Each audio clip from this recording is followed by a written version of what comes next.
आप देख रहे हैं कर्म वचन लोक। तो चलिए शुरू करते हैं इस कहानी को। महाभारत के 5 महारथी जिन्हें छल से मारा गया। कुरुक्षेत्र का मैदान जहां करोड़ों योद्धाओं ने धर्म और अधर्म के नाम पर युद्ध में भाग लिया और अपनी जान गंवा दी। इस महायुद्ध को महाभारत के नाम से जाना जाता है। श्री कृष्ण ने इस युद्ध से पहले अर्जुन से कहा था कि इन योद्धाओं को गौर से देख लो, ये इस युग के सबसे महान और पराक्रमी योद्धा हैं जो इस युद्ध के बाद शायद ही देखने को मिलेंगे और आने वाले युगों में ऐसे योद्धा फिर जन्म भी नहीं लेंगे। भगवान श्री कृष्ण की इस बात से ही महाभारत के महायुद्ध की भयानकता का अंदाजा लगा सकते हैं। इस महायुद्ध को हुए हजारों साल बीत गए, लेकिन कहते हैं कि आज भी कुरुक्षेत्र की जमीन योद्धाओं के लहू को पीकर लाल है। धर्म और अधर्म के इस युद्ध में धर्म की जीत के लिए कई महायोद्धाओं को छल पूर्वक और कईयों को युद्ध के नियम के विरुद्ध जाकर मार डाला गया। क्योंकि युद्ध का एक ही नियम होता है, जीत, और इसके लिए सारे नियम और लोकाचार भुला दिए जाते हैं। चलिए जानते हैं पहले योद्धा के बारे में जिन्हें छल से मारा गया था। महाभारत के महायुद्ध में सबसे बुजुर्ग और सभी योद्धाओं में श्रेष्ठ भीष्म थे। अपनी राजभक्ति के कारण इन्होंने कौरवों के साथ युद्ध में भाग लेने का निर्णय किया और पांडवों के विजय में सबसे बड़े बाधक बन गए। इन्हें पराजित किए बिना महाभारत के युद्ध में पांडवों का विजय होना असंभव था, क्योंकि भीष्म कौरवों के सेनापति के तौर पर उनके ढाल बने हुए थे। 18 दिन तक चले इस युद्ध में भीष्म अकेले ही 10 दिनों तक पांडवों की सेना का संहार करते रहे।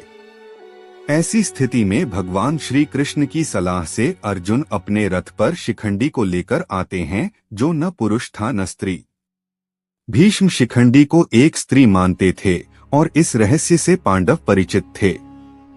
भीष्म के स्त्री पर अस्त्र शस्त्र नहीं उठाने की प्रतिज्ञा का लाभ उठाते हुए अर्जुन ने युद्ध के 10वें दिन भीष्म को बाणों से छलनी कर दिया और भीष्म बाणों की शया पर लेटे-लेटे अंत तक युद्ध देखते रहे। अब जानते हैं दूसरे योद्धा के बारे में। भीष्म के बाद कौरवों के सेनापति बने द्रोणाचार्य। ये कौरव और पांडवों के गुरु थे। भीष्म के समान यह भी पांडवों के मार्ग में बड़े बाधक बने हुए थे। इन्हें भी युद्ध में पराजित कर पाना किसी के लिए भी असंभव था। माना जाता है कि द्रोणाचार्य को केवल उनका शोक ही मार सकता था। ऐसे में पांडवों ने द्रोणाचार्य के साथ एक छल किया।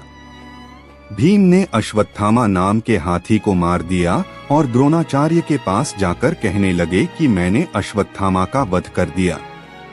अश्वत्थामा द्रोणाचार्य के पुत्र का भी नाम था। द्रोणाचार्य को भीम की बात पर भरोसा नहीं था, इसलिए धर्मराज युधिष्ठिर से पूछा कि क्या अश्वत्थामा मारा गया। इस पर युधिष्ठिर ने कहा, अश्वत्थामा हतो नरो वा कुंजरो वा, यानी अश्वत्थामा मारा गया, लेकिन यह नर भी हो सकता है और हाथी भी। जब युधिष्ठिर यह कह रहे थे, उस समय भगवान श्री कृष्ण ने शंखनाद कर दिया, जिससे द्रोणाचार्य बात को सही से सुन नहीं पाए और शोकाकुल होकर अपने अस्त्र शस्त्र रख दिए। मौके का फायदा उठाकर द्रौपदी के भाई धृष्टद्युम्न ने द्रोणाचार्य का वध कर दिया। दुर्योधन के जीजा जयद्रथ के कारण अर्जुन के पुत्र अभिमन्यु का वध कौरवों ने मिलकर किया था।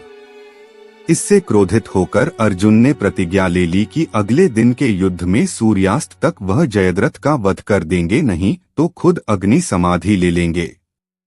कौरवों की पूरी सेना उस दिन जयद्रथ की सुरक्षा में लग गई। ऐसे में अर्जुन के लिए जयद्रथ का वध कर पाना असंभव हो गया। ऐसी स्थिति में श्री कृष्ण ने एक चाल चली। उन्होंने अपनी माया से सूर्य को ढक दिया, जिससे अंधेरा छा गया। जयद्रथ ने यह समझा कि शाम हो चुकी है और वह अर्जुन के सामने खुद आ गया। श्री कृष्ण तो यही चाहते ही थे। इन्होंने अर्जुन से कहा कि अपना धनुष उठाओ और जयद्रथ का वध करो, अभी सूर्यास्त नहीं हुआ है।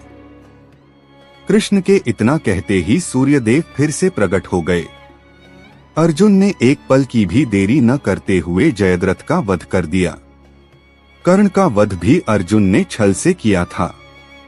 युद्ध के बीच एक शाप के कारण कर्ण के रथ का पहिया भूमि में धंस जाता है। उस समय निहत्थे कर्ण पर अर्जुन ने दिव्यास्त्र चला दिया और कर्ण वीरगति को प्राप्त हुए।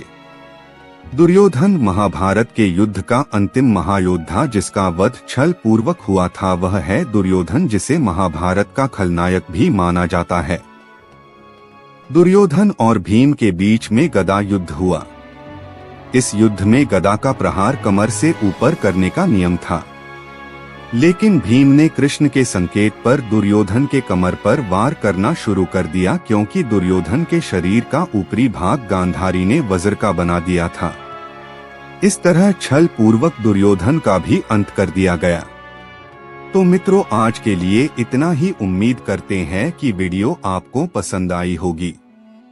वीडियो अगर आपको पसंद आई हो तो चैनल को जरूर सब्सक्राइब करें ताकि ऐसी रोचक जानकारी आपको मिलती रहे।